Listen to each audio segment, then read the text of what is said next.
కార్తీక మాసము శుక్లపక్షంలో వచ్చే పౌర్ణమిని కార్తీక పౌర్ణమి అంటారు. ఈ రోజును అతి పవిత్రమైన రోజుగా భావిస్తారు. మహాశివరాత్రితో సమానమైన ఈ రోజుని త్రిపుర పౌర్ణమి అని కూడా అంటారు.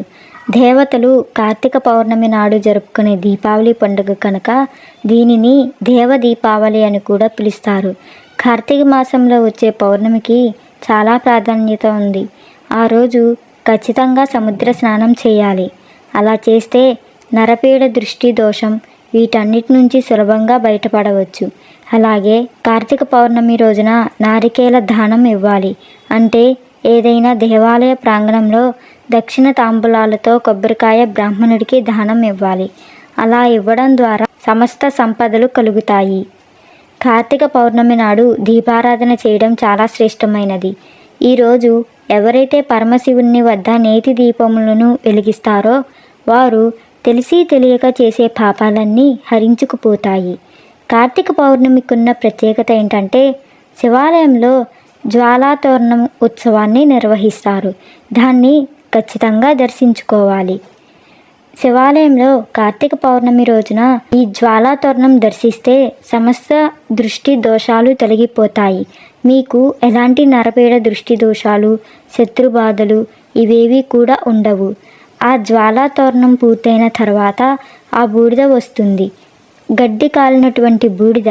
ఆ బూడిదను కొద్దిగా నుదుటిని రాసుకుంటే కూడా దృష్టి దోషాలు తొలగిపోతాయి.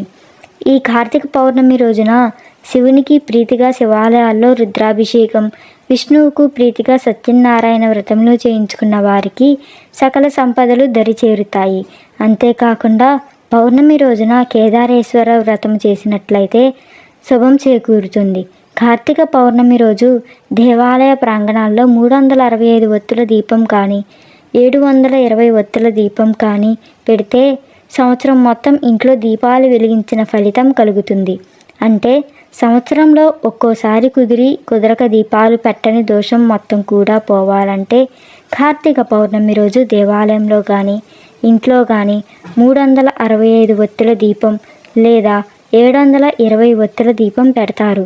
720 ఒత్తుల దీపం ఇంకా అద్భుతమైన శుభ ఫలితాన్ని ఇస్తుంది.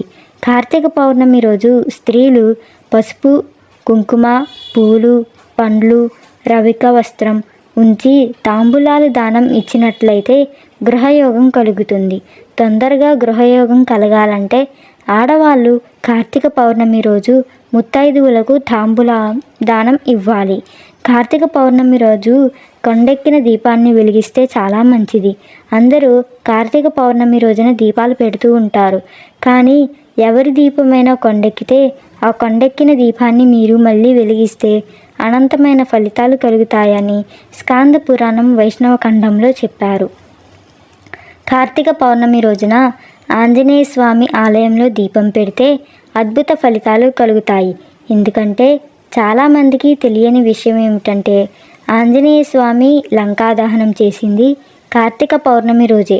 అందుకే కార్తీక పౌర్ణమి రోజు ఎవరైతే ఆంజనేయ స్వామి ఆలయంలో దీపం పెట్టి ప్రదక్షిణలు చేస్తారో వాళ్ళకి సంవత్సరం మొత్తం ఆంజనేయ స్వామి సంపూర్ణమైన అనుగ్రహం కలుగుతుంది.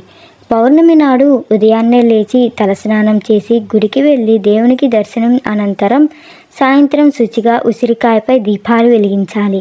బియ్యపిండితో ప్రమిదలు చేసి ఆవు నెయ్యితో దీపాన్ని వెలిగించాలి. అనంతరం బ్రాహ్మణులకు దానం ఇవ్వాలి. దీపారాధనకు ఆవు నెయ్యి దొరకకపోతే నువ్వుల నూనె కూడా వాడవచ్చు.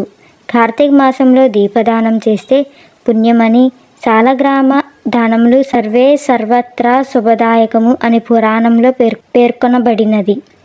కార్తీక పౌర్ణమి రోజు శివ అష్టోత్తరము, లింగాష్టకం వంటి పారాయణ అష్టోత్తరాలను పఠించడం వలన సకల శుభములు చేకూరును. ఆర్థిక ఇబ్బందులు తొలగిపోవాలంటే కార్తీక పౌర్ణమి రోజు ఉసిరికాయ దానం ఇవ్వాలని స్కాంద పురాణం వైష్ణవ ఖండంలో చెప్పారు. చాలా గొప్ప దానం ఉసిరికాయ దానం. దక్షిణ తాంబూలాలతో పాటు ఉసిరికాయ ఉంచి దేవాలయ ప్రాంగణంలో ఎవరైనా బ్రాహ్మణుడికి దానం ఇస్తే జాతకంలో ఉన్న దారిద్ర్యాలన్నీ తొలగిపోతాయి. ఆర్థికంగా బాగా కలిసి వస్తుంది. మనసుకు నచ్చిన వాళ్ళతో పెళ్లి కావాలంటే పెళ్లి కావాల్సిన కన్య ఎవరైనా సరే కార్తీక పౌర్ణమి రోజు తులసి కోటలో ఉసిరికొమ్మ ఉంచి అక్కడ రాధాకృష్ణ ఫోటో పెట్టి ఆ ఫోటో దగ్గర దీపం పెట్టి రాధాకృష్ణ ఫోటోకి రకరకాల పుష్పాలతో పూజ చేసి తీపి పదార్థం నైవేద్యం పెడితే మనసుకు నచ్చిన వ్యక్తి త్వరలోనే వివాహం చేసుకోవచ్చు. కార్తీక పౌర్ణమి రోజున పిండిలో పసుపు కలిపి దీపం చేసి ఆవు నెయ్యితో పిండి దీపం వెలిగిస్తే విష్ణువు కూడా మిమ్మల్ని ఆశీర్వదిస్తాడు. దురదృష్టం అదృష్టంగా మారుతుంది. ఒక వ్యక్తి జీవితంలో అపారమైన ఆనందం శ్రేయస్సు ఉంటుంది. దీనితో పాటు ప్రతి పనిలో విజయం ప్రారంభమవుతుంది. కార్తీక పౌర్ణమి రోజు చేయకూడని పనులు. కార్తీక పౌర్ణమి రోజు మాంసాహారం తినకూడదు. ఈరోజు శివుణ్ణి ఆరాధించే రోజు కాబట్టి శాకాహారం తీసుకోవాలి. మద్యపానం చేయకూడదు. పవిత్రమైన రోజున మద్యం సేవించడం పాపం. అందరితోనూ మర్యాదగా ఉండాలి. ఎవరితోనూ కలహాలు పెట్టుకోకూడదు. శాంతియుతంగా గడపాలి. అబద్ధాలు చెప్పకూడదు. సత్యమైన మాటలే పలకాలి. శివుని పూజ చేయకుండా భోజనం చేయకూడదు. ముందుగా పూజ చేసి ప్రసాదం తీసుకున్న తర్వాతే భోజనం చెయ్యాలి.